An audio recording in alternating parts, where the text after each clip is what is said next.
Nah, ini waktu sholat ini berkaitan dengan apa? Dengan alam, siang dan malam. Aqimis sholata tarafain nahar wa zulafan minal lail. Dirikanlah sholat di dua penghujung waktu siang dan tibanya waktu malam. Maka ada salah satu tokoh sufi mengatakan, tujuan Allah ciptakan siang dan malam untuk sholat. Tujuan Allah ciptakan siang dan malam sebagai waktu sholat. Nah, ini kita lihat matahari tenggelam, tiba waktu malam.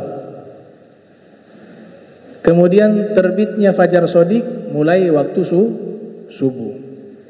Ini jadi pembahasan di kalangan para ulama terdahulu ya. Sebenarnya yang berputar itu matahari ataukah bumi? Itu sebenarnya hakikatnya tidak tenggelam, itu dia berputar, tidak tenggelam. Nah, kalau orang-orang terdahulu, golongan kaum filosof di Yunani itu, mereka percaya bahwa yang berputar itu bumi, matahari tidak bisa berputar. Karena matahari adalah poros alam semesta. Kiblat alam semesta itu matahari. Itu menurut beberapa tokoh filosof, tidak semua ya, karena Aristoteles juga tidak sepakat. Tapi kalau tokoh-tokoh barat tuh, Nicholas, siapa namanya tuh, Copernicus, ada Galileo. Nah, mereka mengatakan bahwa matahari tidak bergerak, tapi yang berputar itu bumi. Ya, Galileo sama Nicholas, siapa tuh namanya tuh, ada tokoh tuh. Kalau di Al-Quran ini ada 3 teori sebenarnya. Kalau ulama-ulama Islam ya, ulama-ulama ilmuwan Islam, ada yang mengatakan matahari yang berputar, bumi yang diam, karena dianggap bumi poros alam semesta. Ada teori itu. Kalau kita ambil semua ya pendapat ilmuwan ya, kita simpulkan tuh ada 3. Yang pertama, yang berputar itu bumi mengelilingi matahari. Mataharinya tidak bergerak. Pendapat kedua, bumi yang tidak bergerak, matahari yang mengelilingi. Mana tidak bergerak, itu bukan dia tidak berotasi, rotasi tetap. Karena bumi itu kan 2 gerakan. Gerakan pertama dia berputar, gerakan kedua mengelilingi matahari. Jadi 2 kali putaran. Pendapat ketiga, dua-duanya berputar. Baik matahari juga berputar, bumi juga berputar. Saya tidak habis pikir ya.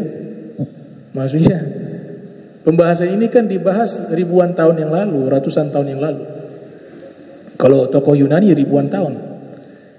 Kalau ulama kita itu di abad-abad keempat, abad kedua, abad ke-5 itu jadi pembahasan. Di zaman itu ada tokoh astronomi, ilmu sama, namanya Abu Rayhan Al-Biruni. Abu Rayhan Al-Biruni. Ya, ini lahir tahun 362 Hijriah. Wafat 450 Hijriah. Beliau menulis kitab namanya Miftah Ilmil Falak. Beliau mengatakan bahwa bumi itu berputar mengelilingi matahari. Kemudian ketika dia berputar, keadaan bumi itu juga berputar. Itu dibahas di kitabnya. Beliau tuh abad 3 sampai 4 Hijriah. Bahkan ada teori yang mencengangkan. Beliau mengambil dalil bahwa Al-Quran sudah mengisyaratkan bumi itu berputar. Di surat An-Naml ayat 88. Ya. Wa taral jibala tahsabuha jamidatan wa hiya tamurru marras sahab. Apakah kalian melihat wa taral jibala, kalian melihat gunung itu seakan-akan kokoh, Kalian mengira seperti itu, kata Allah. Tidak, gunung itu dia bergerak seperti geraknya apa? Awan di langit.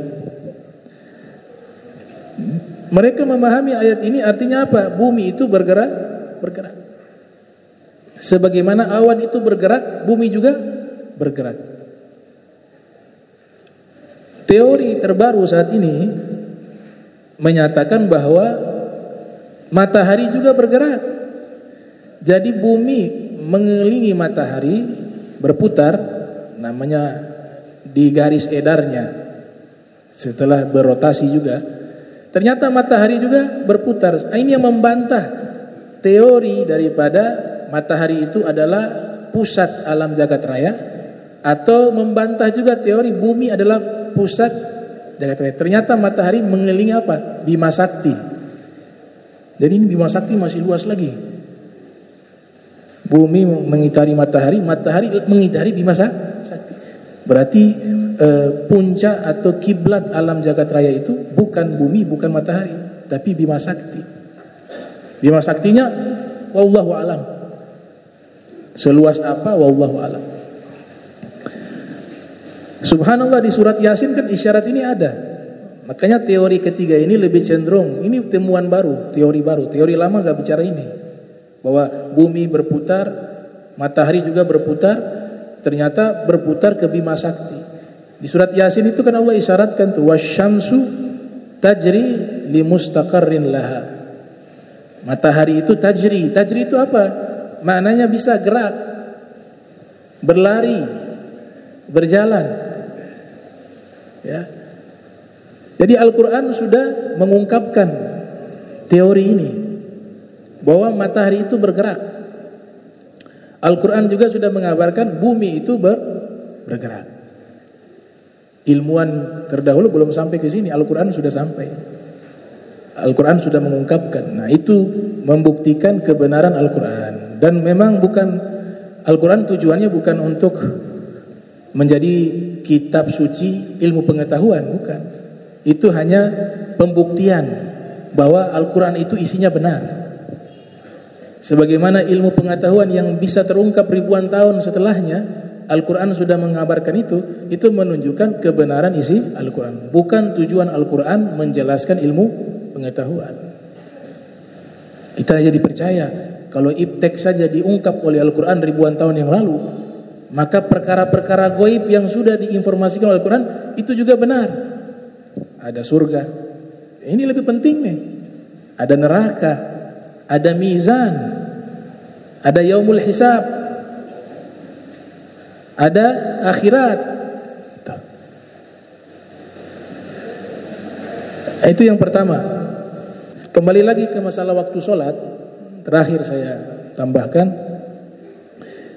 Jadi tujuan Allah ciptakan siang, malam, perputaran matahari dan seterusnya tadi satu sebenarnya, agar kita sholat. Ayat mengatakan untuk ibadah. Berarti tujuan kita ini diciptakan ada banyak tujuan. Jadi khalifah juga di ayat yang lain, inni ja'ilun fil ardi khalifah. Ini juga gak bisa dilupakan. Kita ditugaskan oleh Allah menjadi makhluk yang mengelola bumi, yang mengatur bumi. Itu juga perintah.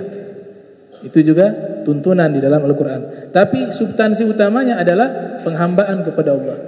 Salah satu bentuk penghambaan kepada Allah yang paling tertinggi adalah apa? Sholat. Berarti sholat ini Allah katakan ada waktunya. Karena ada waktunya, maka Allah ciptakan ada malam, ada siang. Adanya malam dan siang, ada perputaran matahari, ada perputaran bumi. Jadi tujuan ini semua nih yang maha dahsyat karya Allah Ta'ala nih. Langit tanpa tiang, siang malam tidak pernah terlambat. Matahari dia terbit di arah yang sudah disetting oleh Allah, terbit timur, tenggelam barat.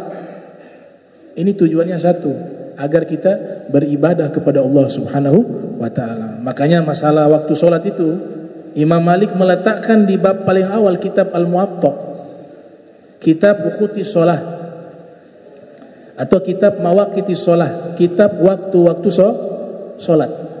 diletakkan di bab awal kitab Al-Muwatta. Dan kitab ini hampir-hampir dijadikan kitab resmi, mazhab resmi Daulah Abbasiyah. Khalifah namanya Mansur, Abu Ja'far Mansur, memerintahkan, mengusulkan kepada Imam Malik untuk menulis kitab yang isinya itu membahas masalah hukum, agar dijadikan apa? Hukum fikih resmi Daulah Abbasiyah dan diterapkan di semua wilayah kekuasaan Daulah Abbasiyah. Maka beliau tulis 40 tahun baru selesai. Sannaftu hadzal kitab fa aradtuhu ala 70 faqiha min fuqaha'il Madinah fa kulluhum wata'uni alaihi fa sammaituhu al-Muwatta. Ya, sudah ditulis kitab tersebut, dipresentasikan di hadapan 70 ahli fikih yang ada di kota Madinah dan semuanya sepakat akan isi kitab tersebut, maka saya namakan kitab itu kitab yang disepakati, Al-Muwatta. Sudah jadi itu kitab, Abu Ja'far Mansur punya niatan ingin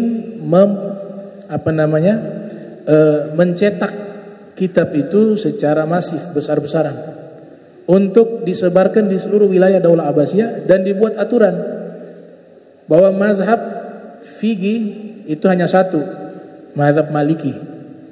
Padahal zaman itu ada mazhab Hanafi, ada mazhab Thawri, banyak tuh mazhab-mazhab yang ada waktu itu.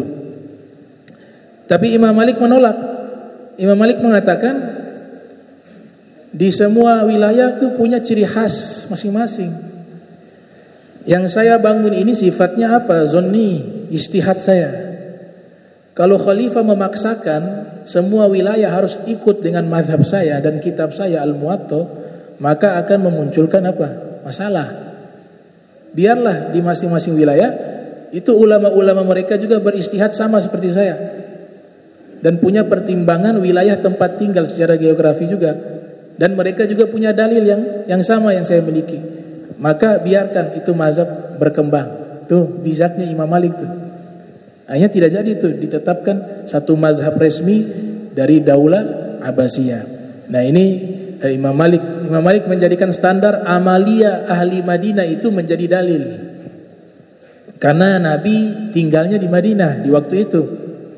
Di waktu itu ya, Madinah itu masyarakatnya punya amalia ibadah, itu menjadi referensi hukum dalam mazhab Maliki. Nah, Imam Malik sendiri juga tinggal di Madinah.